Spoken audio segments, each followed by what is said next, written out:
ပိုင်းစားမှာတော့ယူကီဟမ်မာခွေးတွေကိုထိမ့်မိနေတဲ့အတွက်ဟီဂီတို့ကိုကျေးဇူးတင်နေပါတယ်။ဂျူးစကားပြောပြီးမိမပွဲတော်ကိုအတူသွားကြမလားလို့မေးလာရင်ဟီဂီရဲ့ညီမလေးရဲ့တင့်နေခဲ့ကညီမလေးကတော့အလုပ်တွေရှိလို့ဘာညာပြောရင်ဟီဂီကိုပဲလိုက်ခိုင်းမှုဖြစ်လာပါတယ်။ယိုကိုတိုအင်ဂျီလေးနဲ့ယူကီဟမ်မာကိုတွေ့လိုက်ရကယူကီနိုကမင်းနဲ့ကြီးကောင်းတယ်လို့ပြောတာပါတယ်။ဒီလိုနဲ့ရဟန်းစင်းအခါကျလေးလေးလည်းဖြစ်ခဲ့ပါသေးရဲ့။မီရှူမူဘန်တော်က9နိုင်ဆောင်မှာဖြစ်တဲ့အတွက်နိုင်ပွဲတော်လူတည်းရဲ့အတွက်နှစ်ယောက်သားအတူရှောင်းနေကြပါတယ်။ဟီကတော့ထုံးတဲ့အတိုင်းစိတ်ထဲမှာတွေးနေပါတယ်။နောက်တော့ယူကီဟမ်မာအတိတ်တွေနဲ့တွေ့သွားပြီးတန်းဆန်လိုက်တာဒီလိုချိန်မျိုးမှာကိုယ့်ရဲ့တရှိမှုဖျောက်ပြီးတန်နေရမှာတောနေတာပိုကောင်းဝင်ချင်တယ်။ယူကီဟမ်မာတဲ့လာမေးရင်ဟီဂီနဲ့အတူလာခဲ့တာလို့ပြောပြလာပါတယ်။ဟီဂီတဲ့ကတူရင်သွားနေမယ်လို့ပြောရင်နောက်တော့မီရှူမီဘန်တွေလည်းပေါက်လာခါဟီဂီနဲ့ယူကီနိုတို့လည်းအတူကြည့်နေကြပါတယ်။နောက်တော့လူရှင်ရဲ့ဘက်မှာမီရှူမီဘန်တွေကြည့်ဖို့လွန်ရင်ယူကီနိုအမှလည်းရောက်လာပါတယ်။ဒီလိုနဲ့စကားပြောပြရင်ဒါနဲ့ပေါက်ပြန်တယ်ဆိုမကောင်းဘူးတော့မဟုတ်ပါဘူးယူကီနိုမလာဘူးလားမေးလာရင်ယူကီနိုကအင်မာပဲရှိနေလောက်ပဲအမကြီးတယောက်အနေနဲ့ဒီလိုပွဲမျိုးတွေကိုငါပဲသွားရတယ်လေငါတို့မိကအကုန်လုံးကိုကိုယ်တိုင်ပဲဆုံးဖြတ်ချက်ချပြီးတော့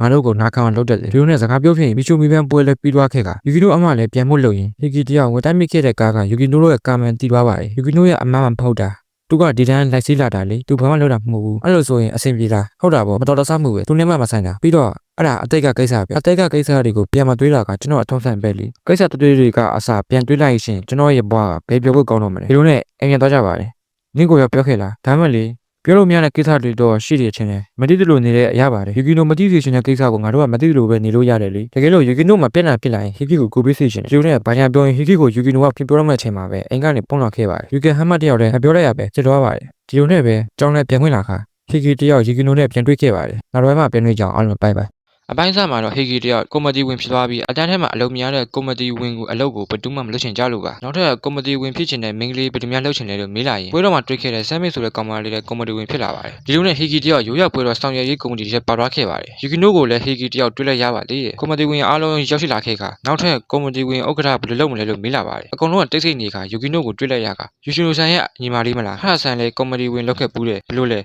ဟာရဆိုင်ညီမလေးတာဆိုလို့ရှိရင်အုပ်ချုပ်ရေးကော်မတီအနေနဲ့ယူကီနိုကလည်းပြက်ပြက်တတပဲမလုပ်ချင်ဘူးလို့ပြောလိုက်ပါတယ်ဟိုလေဘယ်သူမှမလုပ်ချင်ဘူးဆိုလို့ရှိရင်ကျွန်မစူးစမ်းကြည့်ပါမယ်လို့ဆမ်မစ်လည်းပြောလာပါတယ်ကော်မတီဝင်ဥက္ကဋ္ဌကတော့ဆမ်မစ်ဖြစ်သွားပါတယ်နောက်ခိုင်းမှာတော့ယူကီနိုကော်မတီဝင်ဖြစ်သွားတာကအန်ဝတ်ကျောင်းနဲ့နောက်ပိုင်းကလပ်ကိုရောဟီဂီရောယူကီနိုရောမလာဖြစ်လာဘူးဆိုတာသိလိုက်ရပါတယ်ရွေးပွဲတော့ပြီးတဲ့အထိကလပ်ကိစ္စတွေကိုရွှေ့ထားဖို့စီစဉ်ထားပါတယ်ဒါဆိုရွေးပွဲတော့ပြီးတဲ့အထိဆောက်လိုက်ရတာပေါ့ဆမ်မစ်ဆန်ရောက်လာကဟိနောက်ဆက်ဆက်ကဒါဝင်စားမှုကလပ်ဆိုတာပြောလိုက်လို့ပါဗာများကူညီပေးရမလဲငါကအုပ်ချုပ်ရေးကော်မတီဝင်ဥက္ကဋ္ဌဖြစ်သွားတယ်ဆိုရင်တောင်ယုံကြည်မှုကရှိတာမဟုတ်ဘူးဒါကြောင့်ကူညီပေးရှင်လို့ယူကီနိုရဲ့လက်ခံလိုက်ပါတယ်ဟီဂီတို့ကတော့အန်အောနေပါတယ်ငါလည်းအုပ်ချုပ်ရေးကော်မတီကိုအဖွဲ့ထဲမှာပဲလုပ်ရမယ့်ကိစ္စတွေကိုဘောင်အတွင်းရှိနေတွေ့တော့ငါနေ့ဝင်ကူညီပေးမယ်ယူကီဟမ်မာကတော့လက်မခံဖြစ်နေကနင်ဘာတွေထူးထူးဆန်းနေဖြစ်နေတာလေပုံမှန်နဲ့မတူလိုပဲယူကီနိုကပုံမှန်ဆိုရင်ဒီလိုမျိုးမလုပ်ဘူးယူကီဟမ်မာလည်းယူကီနိုကပြဿနာတက်တယ်ဆိုရှင်နင်သူ့ကိုကူညီပေးရမယ်လို့ဟီဂီကိုအကူအညီတောင်းလာပါတယ်ဟီဂီလည်းအကြောင်းပြသက်ရှိရင်တော့ကူညီပေးမှာပါလို့ပြောလိုက်ပါတယ်နောက်ခါမှာတော့အစည်းအဝေးမှာတိုင်ပင်နေကြခါအကြံပေးလာတဲ့အကြံတွေကိုတော့ယူကီနိုကတော့အကုန်ဖယ်ချပြစ်နေပါတယ်ဆမ်မစ်ဆန်တယောက်ကလည်းဥက္ကဋ္ဌဖြစ်နေပြီးအဖက်မလို့လို့ဖြစ်နေတဲ့အတွက်အကျဉ်းနဲ့နေပါဘူးလူနဲ့နောက်နေမှာဘယ်သူကဘယ်ဆက်ကောင်တရုတ်ဆောင်ရမလဲဆိုတာပြောပြလာခဲ့က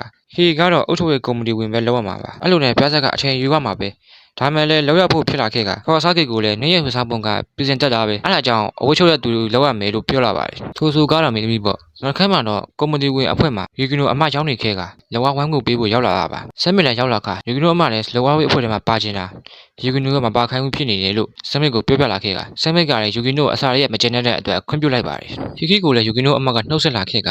ဟီရဲ့ဒါမျိုးလွတ်တက်မယ်လို့မထင်တာဘူးအားလုံးပဲခဏတော့နားထောင်ပေးကြပါအချို့ကော်မတီဝင်တွေလည်းပျော်ပျော်ရွှင်ရွှင်ဆင်နွှဲတဲ့နဲ့ကိုယ်တိုင်မပြောဘူးဆိုရင်အခြားလူတွေပြောရင်လွတ်နိုင်မှာမဟုတ်ဘူးလေအလုပ်ကိုအချိန်တက်လိုက်တာကောင်းမယ်ယူကီနိုလည်းဒါကမကောင်းဘူးဆင်မစ်ကတော့စီနီယာအကြံပေးတာကိုနားထောင်ရမယ်လို့ပြောလာခဲ့ပါတယ်ယူကီနိုကဘာမှပြန်မပြောတော့ပါဘူးယူကီနိုတယောက်လည်းအလုပ်တွေကိုတယောက်တည်းပြလုပ်နေခဲ့ရတာဟာရမှာတို့လည်းရောက်လာခဲ့ကဟီကီနဲ့စကားပြောဖြစ်ရင်ယူကီနိုကအလုပ်များဆုံးလုပ်နေရတယ်လို့ပဲလို့ပြောလာပါတယ်ဟာမှာလည်းယူကီနိုအလုပ်တွေကိုကူညီပေးမယ်လို့ပြောလာခဲ့ပေမဲ့ဟာမှာပြောတာရောတခြားလူတွေပြောတာရောကတခြားတွေးကြည့်ရင်မှားမနေဘူးဘလို့တောင်လှပတဲ့လုပ်ဖို့ကံပဲစိတ်လေဒါမဲ့တယောက်တည်းလုပ်နေတာဆိုတာကမကောင်းဘူးလားအခုချိန်ဒီသူ့ဘာလို့စူးစမ်းလှုပ်လာခဲ့တဲ့လူတယောက်ကဘာလို့ဒီလိုအငိမ့်ခံရတာလဲဒါမျိုးကငါခွင့်လို့ပေးလို့မရတဲ့အရာပဲတခြားသူတွေအပေါ်အားကိုးတာကအရေးကြီးပြင်မဲ့လို့ဒီကအားလုံးကတရားရောက်ကိုတော့အားကိုးလိုက်ပါမယ်ဆိုတဲ့စိတ်နဲ့ပြည်နေတယ်အကုန်လုံးလည်းကြားရခဲ့ကဟီကီတယောက်လည်းဒီထားမိသွားကယူကီနိုလည်းပေးထားတဲ့တာဝန်တွေကတခြားသူတွေအတွက်အချိန်ပိုစီးနေရတယ်လို့ဖြစ်နေမှာပဲတာဝန်ခွဲတော်တွေကပြန်စားကြည့်မယ်ဆိုရှင်အကူအညီကိစ္စကစမစ်ဆန်ပြောခဲ့တယ်လို့ပဲကျေးဇူးတင်စွာနဲ့လက်ခံလိုက်ပါမယ်ယူကီနိုတယောက်လည်းစိတ်ထဲမှာတော့ဟီကီကိုတောင်းပန်နေမိပါတယ်နောက်နေ့မှာတော့ယူကီနိုတယောက်အလုပ်တွေမတရားလုပ်ရတဲ့အတွက်နေမကောင်းဖြစ်ပြီးခွင့်ယူထားရပါတယ်နောက်ပိုင်းမှာပြန်နေကြအောင်အားလုံးပဲဘိုင်ဘိုင်